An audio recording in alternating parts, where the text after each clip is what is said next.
A few other big events of 1957. There were many celebrity deaths this year. Here are just some of them. Humphrey Bogart, the Hollywood screen legend. Gene Lockhart, accomplished actor and the father of actress June Lockhart. Famous Western bad guy actor Charles King. James Whale, director of Frankenstein and The Invisible Man, died by drowning. For almost 30 years, his death was ruled as accidental. His gay lover, film producer David Lewis, withheld Whale's suicide note until shortly before his own death in 1987. Judy Tyler, actress, died from a car accident along with her husband. She was just getting started in movies in 1957 and only made 2. Her second film was the Elvis movie Jailhouse Rock, where she played the female lead. It was shortly after filming that she had her accident. Elvis was so devastated that he refused to watch the finished film. Oliver Hardy of Laurel and Hardy. A lot of people took this hard, including Stan Laurel. Louis B. Mayer, film producer and head of MGM. Under his management, MGM was the most prestigious studio in the whole film industry. When he left in 1951, MGM slowly but surely lost a lot of its steam. Now only the name exists, and that gets passed around like a plate full of finger sandwiches. Fred F. Sears, director of many enjoyable B-movies. He had a way of stretching budgets like no one else while still making watchable films. He even cast himself in various parts to save money and usually went uncredited. Norma Talmadge, successful silent film actress. When she retired in 1930, she really retired and didn't even give autographs. Charles Path, French film producer and businessman, founder of the Path Company. Not only did he make movies, he even sold camera equipment. Jimmy Dorsey, musician, died from lung cancer less than 2 months after his last hit, So Rare. No more deaths! On to something else. Jack Paar became the permanent host for The Tonight Show. He quit the show in 1962 and was replaced by Johnny Carson, whose legendary reign lasted 30 years. What was the most popular car in 1957? A lot of people would think the 1957 Chevy was that year's most iconic car. However, Ford outsold Chevy that year for the first time since 1935. Ford struck gold with the 1957 Ford Skyline. Its most popular feature was a high-tech, hardtop convertible roof that opened and arced back into a rear-hinged trunk in just a matter of seconds. What hurt Chevy's sales numbers this year? After all, the 1957 Chevy has always been and will always be a popular model of car for car buffs. It's more prized by collectors than the 57 Ford. Well, the 57 Chevy was the first car to be sold with tubeless tires. At the time, a lot of people didn't trust them. That, and Ford's body design was all new. Chevy was basically living off the enormous success of their 55 model. The Soviet Union launched Sputnik 1 in orbit, the first artificial satellite to orbit the Earth. A month later, they launched Sputnik 2, with the first animal, a dog, to be in orbit. The space race that the US government denied was going on was, in fact, making the government nervous. A month after Sputnik 2, the US tried to launch a satellite and failed miserably when the Vanguard rocket blew up on the launch pad. Whoopsie daisy! The legendary Boeing 707 jet airliner flew for the first time, often credited with starting the jet age.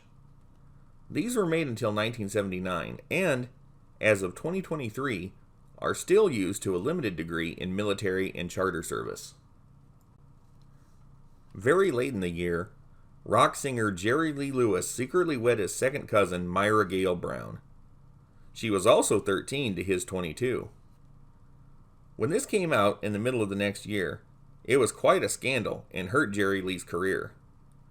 Although he later found success in country music, he lost that momentum from the 1950s. This was something that people never stopped making fun of. Popular tunes of 1957. This was a good year for music, and Elvis Presley dominated the charts. His two biggest hits were Jailhouse Rock, the biggest song of the year, and All Shook Up.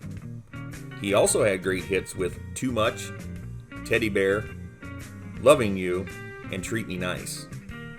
His album, the Elvis Christmas Album, was a major success. The output of music in 1957 was incredible. Rock and roll was in full force. Country was also doing well, but not like rock and roll. Other pop music that had ruled the roost earlier in the decade wasn't quite as prominent anymore. Blues music had been around for a long time, but sadly didn't get the attention it deserved. It was a landmark year for the blues, however. B.B. King, after years of recording singles, finally released his first album, Singin' the Blues. He became the driving force of making blues mainstream, earning the nickname King of the Blues. Rock and roll's other giants.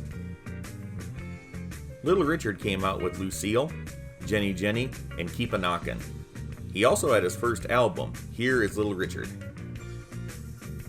Ricky Nelson made the successful transition from TV star to rock star with a bunch of big songs including A Teenager's Romance, I'm Walkin', You're My One and Only Love, Have I Told You Lately That I Love You, Bebop Baby, Stood Up, and Waitin' in School. He also came out with his first album, Ricky. Chuck Berry continued to score with rock and roll music in School Day. He released his very first album called After School Session. People who didn't want to admit they liked Elvis would still admit to liking Buddy Holly, like he was more sophisticated or something. That still continues to this day.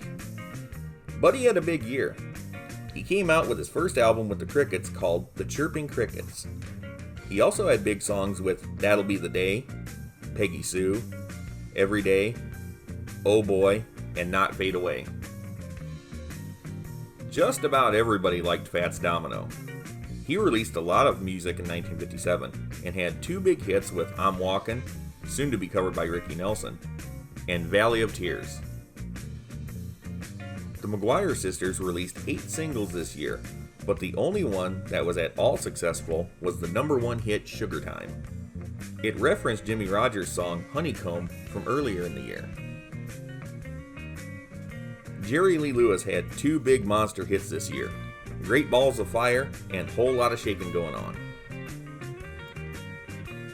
The Coasters had 2 huge hits with Searchin' and Youngblood. The Everly Brothers rode high this year with their self-titled debut album and 2 big hits, Bye Bye Love and Wake Up Little Susie. Sam Cooke hit the ground running with his first single, You Send Me, a number 1 hit, and 2 more big songs, I'll Come Running Back to You and I Love You for Sentimental Reasons. Eddie Cochran had a good year. After 2 years of zip with success, he finally made it big with his first and only album, Singin' to My Baby, and 2 successful singles, Sittin' in the Balcony and Drive-In Show. One of the singles that was not a success at the time later became a classic in its own right, 20 Flight Rock. He played the song in the previous year's film, The Girl Can't Help It, and re-recorded it for this year's single. It did nothing at the time, but many people have done cover versions since.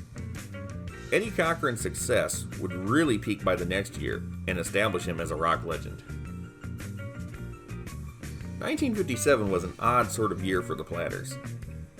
Every single they released this year charted, and they did well enough to be considered hits, but they weren't anywhere near as successful as what they had been putting out the previous 2 years, or what they did the next year. These nearly forgotten little gems include I'm Sorry, He's Mine, and My Dream as the biggest, with Only Because and Helpless still charting. Make no mistake, the next year made them a record-selling colossus, but 1957 was very modest. The Diamonds were a very big rock and roll group, that's a fact. But over time, a lot of people think they were just a mildly successful group with a few hits. On the contrary, this Canadian quartet had other hits before this year, and did chart some more popular records over the next 4 years. Little Darlin' became their biggest hit ever, with The Stroll, Silhouettes, Words of Love, written by Buddy Holly, and Zip Zip among their other successes. They even came out with their first 2 albums this year. Jackie Wilson had just left the group The Dominoes. He had his first hit song as a solo artist with Reet Petite. What? You haven't heard of it? That's probably because it was a big smash hit just about everywhere else but America. It charted in the US, but only at number 62 on Billboard. The next year would be much better for Jackie, but his greatest successes would come a decade later. Billy Ward and his Dominoes also had 2 big hits this year with Stardust and Deep Purple. More big rock and roll songs. Danny and the Juniors had one of the biggest songs of the year with At the Hop. Paul Anka had his first big hit, Diana, also one of the year's biggest songs. Buddy Knox had his first and biggest hit, Party Doll, this year, and 2 more, Rock Your Little Baby to Sleep and Hula Love. Bill Justice released the first rock and roll instrumental track, Raunchy, and it was a success, immediately spawning 2 cover versions that also charted. This is a cool tune for any era. The song Young Love was so popular that it was recorded and made successful by 3 different artists this year. First, by country singer Sonny James. Second, by actor and pop singer Tab Hunter. Last but not least, by vocal group The Crew Cuts. All of these were number 1 hits. The song continues to be covered by other people. Another song like that would be Tammy, written for the film Tammy and the Bachelor. Debbie Reynolds had a hit with it, as did the Ames Brothers. Several cover versions were also released that year. Polly Bergen even sang it on her own short-lived variety show. Tommy Sands did Teenage Crush. The Hollywood Flames did Buzz Buzz Buzz. Guy Mitchell's biggest hit this year was Rockabilly. Joe Bennett and the Sparkletones' first single, Black Slacks, was also their only real hit. Sal Mineo did Start Movin' in My Direction.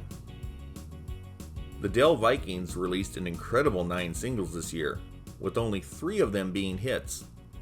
The first of their hits was their biggest song ever, Come Go With Me. This became so popular that people forget they also did Whispering Bells and Cool Shake in the same year. The Toon Weavers came out with their classic, Happy, Happy Birthday, Baby. Jimmie Rodgers came out with his self-titled debut album this year and had 2 big hits, Honeycomb and Kisses Sweeter Than Wine. Margie Rayburn is a grossly overlooked and underappreciated singer. She had one really big single with I'm Available. Nothing she did before or after was even close to successful. Fun little fact, the B-side to the single, called If You Were, was a wacky little song written by Ross Bagdasarian. Ross Who's a What's It? He would become better known as David Seville, and the next year had a monster big hit with Witch Doctor. Later that same year, he developed the Alvin and the Chipmunks characters for the Chipmunk song and ended up becoming a phenomenon. Frankie Lyman and the Teenagers did have a few hits this year, Goody Goody and Out in the Cold Again. The Bobettes released their first single and only real hit with Mr. Lee. The song was an upbeat little number about the girls' crush on their teacher. In real life, the girls hated the real Mr. Lee, and the lyrics reflected that. The Atlantic record label insisted they revise the lyrics before they recorded it, and they did. The song sold 2 million copies, but the Bobettes were always pretty upset with Atlantic for making them change the song. 2 years later, they did a version of the song Like They Wanted called I Shot Mr. Lee for another label. It did only so-so in record sales, led to a major lawsuit for copyright infringement, and Atlantic won. That was pretty much the end of the Bobettes' success, although they tried until 1974. The Four Coins hit it big with Shangri-La and My One Sin. Other pop singers with hit records: Pat Boone, Nat King Cole, Perry Como, The Four Lads, Johnny Mathis, The Mills Brothers, Johnny Ray, Della Reese, Don Rondo, Frank Sinatra, Kay Starr, Gail Storm, and Andy Williams. The country music of 1957. Country music also had a good showing this year. Patsy Cline came out with her self-titled debut album and her first hit single, Walkin' After Midnight. Bobby Helms had 3 big hits this year, with the biggest being Jingle Bell Rock. He also had Fraulein and My Special Angel. Johnny Duncan was an American bluegrass musician who had his greatest success in England with the song Last Train to San Fernando. He also had 2 more hit songs over there that year. For some reason, England just got him. Frankie Laine also had a good and very busy year. Jim Reeves did really well, with his 2 biggest hits being Four Walls and Am I Losing You? Here are some more big country stars with #1 hits this year: Johnny Cash, Ferlin Husky, Webb Pierce, Ray Price, and Marty Robbins. Johnny Cash also came out with his successful first album, Johnny Cash with His Hot and Blue Guitar.